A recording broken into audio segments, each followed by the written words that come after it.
ప్రపంచంలోనే అత్యంత శక్తివంతమైన దేశాల లిస్ట్ తీసుకుంటే చిన్నగా మ్యాప్లో కనిపించే ఇజ్రాయెల్ అనే దేశం కూడా అందులో ఉంటుంది. గత 50 ఏళ్లలో వరుసగా యుద్ధాలు ఎదుర్కొంటూ ఒకేసారి 5 దేశాలు అటాక్ చేసినా నిలబడి ఫైట్ బ్యాక్ చేసిన దేశం ఇదే. ఒకవైపు ఉగ్రవాద దాడులు, మరోవైపు ఇంటర్నేషనల్ పాలిటిక్స్ ఒత్తిళ్లు, పైగా కొన్ని పెద్ద దేశాలు కూడా బహిష్కరించిన పరిస్థితి. ఇప్పుడు క్వశ్చన్ ఏంటంటే, చైనా లాంటి భారీ ఆర్మీ లేదు, ఇండియా లాంటి హ్యూజ్ పాపులేషన్ లేదు, సౌదీ అరేబియా లాంటి ఆయిల్ వెల్త్ లేదు, మరి ఈ దేశం సర్వైవ్ అయ్యిందెలా? అసలు ట్విస్ట్ ఇక్కడే ఉంది. 1948లో ఇండిపెండెన్స్ వచ్చినప్పుడు ఇజ్రాయెల్లో నీళ్లే లేని పరిస్థితి, ఎడారి ఎక్కువ. కానీ అదే దేశం ఈ రోజు ప్రపంచానికి టెక్నాలజీ, ఇంటెలిజెన్స్, అగ్రికల్చర్, ఇన్నోవేషన్స్ లో ఒక బెంచ్ మార్క్ సెట్ చేసింది. రీసోర్సెస్ లేకపోతే బ్రెయిన్ యూజ్ చేయాలి అన్న ప్రిన్సిపల్ ని లిటరల్లీ లైవ్ ఎగ్జాంపుల్ గా చూపించింది ఇజ్రాయెల్. ఎనిమీస్ ఎంత స్ట్రాంగ్ గా ఉన్నా మైండ్ సెట్ స్ట్రాంగ్ గా ఉంటే ఎలా సర్వైవ్ అవ్వాలో కాదు, ఎలా డామినేట్ చేయాలో కూడా ఇజ్రాయెల్ స్టోరీ చెప్తుంది మనకి. ఫ్రెండ్స్, మన ఛానల్లో ఇక మీదట ఇలాంటి strong facts, shocking stories, ground reality explain చేసే జియో పొలిటికల్ వీడియోస్ రెగ్యులర్ గా మీ ముందుకు వస్తూనే ఉంటాయి. కానీ అవన్నీ మీ వరకు చేరాలంటే మీ సపోర్ట్ చాలా అవసరం. అందుకే ఈ వీడియోని స్కిప్ చేయకుండా చివరి వరకు చూడండి. ఇంకా మన ఛానల్ ని సబ్స్క్రైబ్ చేయని వాళ్ళు ఉంటే ఇప్పుడే సబ్స్క్రైబ్ చేసుకోండి. పక్కనే ఉన్న బెల్ ఐకాన్ ని ప్రెస్ చేసి నోటిఫికేషన్ ఆన్ లో పెట్టుకోండి.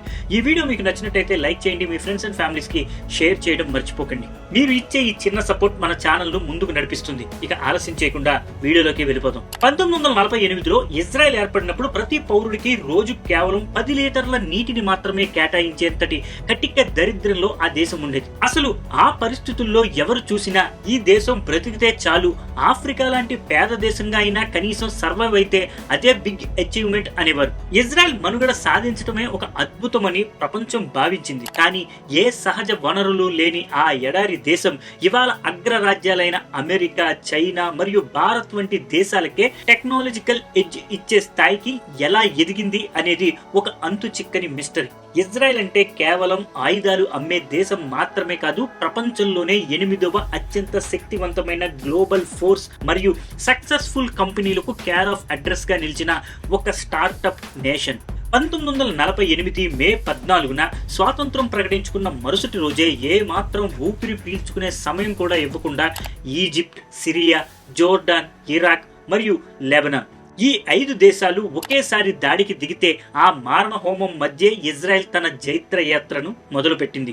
చుట్టూ శత్రువులు, లోపల వనరుల కొరత ఉన్నా కూడా యుద్ధం చేస్తూనే అభివృద్ధి చెందటం ఎలాగో ఇజ్రాయెల్ ప్రపంచానికి నేర్పించింది. అసాధ్యమనే పదాన్ని తన డిక్షనరీ నుండి తీసేసి ప్రతి సవాల్ను ఒక స్ట్రాటజిక్ అడ్వాంటేజ్ గా మార్చుకున్న ఇజ్రాయెల్ ప్రయాణం నుండి భారతదేశం వంటి దేశాలు నేర్చుకోవాల్సింది చాలా ఉంది. ఎందుకంటే అది కేవలం ఒక దేశం కాదు, అది ఒక నిలువెత్తు ఇండోమిటేబుల్ స్పిరిట్. జోర్డాన్ మరియు సిరియా సైన్యాలు ఇజ్రాయెల్ ను నలువైపులా చుట్టుముట్టినప్పుడు ఆ చిన్న దేశం వద్ద ఉన్నది కేవలం స్టాలిన్ పంపిన కొన్ని తుప్పు పట్టిన ఆయుధాలు, పాత విమానాలు మాత్రమే. ఆ పరిస్థితి చూసి ఇజ్రాయెల్ పని ముగిసిపోయిందని అరబ్ దేశాలు వారిని నాశనం చేయడం ఖాయమని ప్రపంచమంతా ఊహించింది. కానీ అక్కడ యుద్ధం చేసింది కేవలం ఆయుధాలు కావు, అరబ్ సైన్యాల వద్ద లేని ఒక అమోఘమైన మెంటల్ స్ట్రాటజీ. ఏ యుద్ధ తంత్రానికైనా అందని విధంగా ఒక సాధారణ సోడా సీసాతో శత్రువుల గుండెల్లో వణుకు పుట్టించవచ్చని ఇజ్రాయెల్ నిరూపించింది. బాంబులు నిండుకున్న క్లిష్ట సమయంలో ఒక ఇజ్రాయలీ సైనికుడికి వచ్చిన out of the box idea అదే సెల్జర్ బాటిల్స్ ను గాలిలో నుండి జార విడిచినప్పుడు వచ్చే ఆ భయంకరమైన శబ్దాన్ని ఒక సైకలాజికల్ వెపన్ గా మార్చుకున్నారు. దేశవ్యాప్తంగా ఉన్న ఖాళీ గాజు సీసాలన్నింటినీ సేకరించి పంట పొలాల మీద మందు చల్లే సాధారణ విమానాల్లో ఎక్కించి శత్రు శిబిరాల మీద నుంచి డ్రాప్ చేయటం స్టార్ట్ చేశారు. ఆ సౌండ్ విన్న అరబ్ సైనికులు బాంబింగ్ జరుగుతోంది అనుకుని పానిక్ అయ్యారు. ఆ భయం వాళ్ళను కంట్రోల్ చేసుకుంది. కేవలం సోడా సీసాలతోనే ఆగిపోకుండా ఇజ్రాయెల్ తన అమ్ముల పొది నుండి దావుడికా అనే ఒక అసాధారణ ఆయుధాన్ని బయటికి తీసింది. చూస్తే పాతకాలపు మోటార్లా ఉన్నా అది పేలినప్పుడు వచ్చే ఆ భయంకరమైన సౌండ్ కి మాత్రం శత్రువుల గుండెల్ని పిండేసిందనే చెప్పాలి. ఆ శబ్దం విన్న అరబ్ సైన్యానికి ఇజ్రాయెల్ ఏదో వినాశకరమైన సీక్రెట్ డెడ్లీ వెపన్ ని ప్రయోగించిందని, అది చివరకు న్యూక్లియర్ బాంబు కూడా అయి ఉండొచ్చని ఒక రకమైన సైకలాజికల్ ట్రామా మొదలైంది వాళ్ళకి. రణరంగంలో బుల్లెట్ కంటే భయం చాలా వేగంగా విస్తరిస్తుందని ఇజ్రాయెల్ మరోసారి నిరూపించింది. ఇలా స్మార్ట్ సైకలాజికల్ ట్రిక్స్ తో ప్రాక్టికల్లీ వెపన్స్ తక్కువగా ఉన్న ఇజ్రాయెల్ తన దేశాన్ని డిఫెండ్ చేసుకుంది. కానీ స్టోరీ ఇక్కడతో ఆగలేదు. ఆగలేదు. 1967లో మళ్ళీ ఈజిప్ట్, సిరియా, జోర్డాన్, ఇరాక్ కలిసి అటాక్ చేసినప్పుడు ఇజ్రాయెల్ ఇంకో లెవెల్ కి వెళ్ళింది. శత్రువు పైలట్స్ ఇంకా బ్రేక్ఫాస్ట్ చేస్తున్న టైంలోనే వారి ఎయిర్ బేస్ మీద సర్జికల్ స్ట్రైక్స్ చేసి ప్లేన్స్ అన్ని టేక్ ఆఫ్ అవ్వక ముందే డిస్ట్రాయ్ చేశారు. ఎంటైర్ ఎయిర్ ఫోర్స్ నే గ్రౌండ్ మీదే ఫినిష్ చేశారు. అది కూడా పర్ఫెక్ట్ టైమింగ్ తో. లిటరల్లీ సెకండ్స్ మ్యాటర్ అయ్యే ఆపరేషన్ ఇది. ఇదే వరల్డ్ కి ఒక కొత్త రియాలిటీని చూపించింది. Information is the most powerful weapon. ఇదే ఫిలాసఫీతో ఇజ్రాయెల్ ప్రపంచంలోనే మోస్ట్ ఫియర్డ్ ఇంటెలిజెన్స్ ఏజెన్సీని కూడా బిల్డ్ చేసింది. అదే మొసాద్. ఈ ఆర్గనైజేషన్ పనిచేసే విధానం అంత సీక్రెట్, అంత షార్ప్ గా ఉంటుంది. అంటే ఎనిమీస్ కి ముందే వారి నెక్స్ట్ మూవ్ తెలుసుకుని గేమ్ ని పూర్తిగా మార్చేస్తుంది. ఇలా బ్రెయిన్, ప్లానింగ్, ఇంటెలిజెన్స్ కలిస్తే చిన్న దేశం కూడా సూపర్ పవర్ లా ఎలా మారుతుందో ఇజ్రాయెల్ లైవ్ ఎగ్జాంపుల్ గా నిలిచింది. ఫ్రెండ్స్, ప్రపంచంలోనే అత్యంత షార్ప్ మరియు ఎఫిషియెంట్ ఇంటెలిజెన్స్ ఏజెన్సీస్ లో ఒకటిగా పేరు తెచ్చుకున్న మొసాద్ ఇజ్రాయెల్ భద్రతలో బ్యాక్ బోన్ లా పనిచేస్తుంది. రైట్ ఆర్ రాంగ్ అనే డిబేట్ పక్కన పెడితే వాళ్ళ మెయిన్ లక్ష్యం ఒకటే: మరొక మారణ హోమం జరగకుండా ప్రివెంట్ చేయాలి. దేశాన్ని ఏ పరిస్థితుల్లోనైనా ప్రొటెక్ట్ చేయాలి. ఇదే మైండ్ సెట్ వాళ్ళ రెప్యుటేషన్ ని ఫియర్ ఫ్యాక్టర్ గా మార్చింది. ఇక ఈ ఏజెన్సీ హిస్టరీలో గూస్ బంప్స్ తెప్పించే ఒక రియల్ స్టోరీ ఉంది. అదే ఎలీ కోహెన్. ఒక సాధారణ స్పైని ఒక రిచ్ బిజినెస్ మ్యాన్ గా క్రియేట్ చేసి ఎనిమీ దేశమైన సిరియాలోకి పంపడం. అక్కడ అతను లావిష్ పార్టీస్ ఇస్తూ హై సొసైటీలో మింగిల్ అవుతూ స్లోలీ టాప్ నాయకులతో క్లోజ్ అయ్యాడు. సిచ్యువేషన్ ఏ స్థాయికి వెళ్ళిందంటే సిరియన్ ప్రభుత్వం అతన్ని ఆల్మోస్ట్ డిప్యూటీ డిఫెన్స్ మినిస్టర్ స్థాయికి తీసుకెళ్లేంతగా ట్రస్ట్ చేసింది.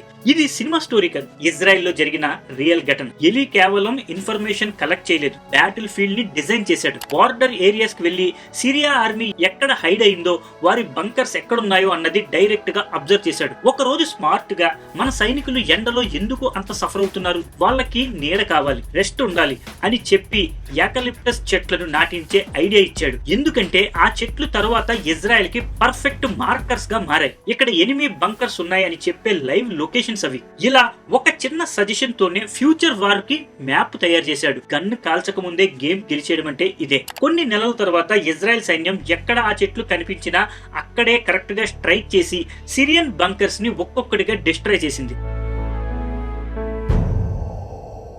అయితే కేవలం యుద్ధాలు మాత్రమే చేస్తే ఏ దేశమైనా కుప్పకూలిపోతుంది. కానీ ఇజ్రాయెల్ మాత్రం ఆర్థికంగా రికార్డు స్థాయికి ఎలా ఎదిగింది. హోలోకాస్ట్ తర్వాత ప్రపంచ వ్యాప్తంగా ఉన్న యూదులు తన మాతృభూమి కోసం గుండెలు విప్పి మరీ విరాళాలు ఇచ్చారు. పశ్చిమ జర్మనీ నుండి సుమారు $865 మిలియన్ పరిహారం రాగా అమెరికా నుండి అపారమైన ఆర్థిక మరియు సైనిక మద్దతు ఇజ్రాయెల్ కు వెన్నుదన్నుగా నిలిచాయి. ఇక్కడ మనం గమనించాల్సిన విషయం ఏమిటంటే సహాయం అనేది ఆఫ్రికా వంటి విదేశాలకు కూడా అందుతుంది. కానీ అందిన ప్రతి పైసాను ఆయుధంగా, టెక్నాలజీగా మార్చుకుని ఒక మోడర్న్ సూపర్ పవర్ గా అవతరించడంలోనే ఇజ్రాయెల్ యొక్క అసలైన విజయం దాగుంది. వారు సహాయాన్ని డిపెండెన్సీగా కాకుండా ఆపర్చునిటీగా తీసుకుని ఇన్ఫ్రాస్ట్రక్చర్, టెక్నాలజీ, డిఫెన్స్, ఇన్నోవేషన్ మీద ఇన్వెస్ట్ చేశారు. అందుకే వాళ్ళు వార్ మధ్యలో కూడా ఎకానమీని గ్రో చేయగలిగారు. యుద్ధం ఒకవైపు, ఆర్థిక పురోగతి మరోవైపు. ఈ రెండింటిని బ్యాలెన్స్ చేస్తూ మంచు కొండలా ఎదిగిన ఇజ్రాయెల్ ప్రస్థానం నిజంగా అద్వితీయం. ఇజ్రాయెల్ ఒక కీలకమైన నిర్ణయం తీసుకుంది. మన దగ్గర జనాభా తక్కువే,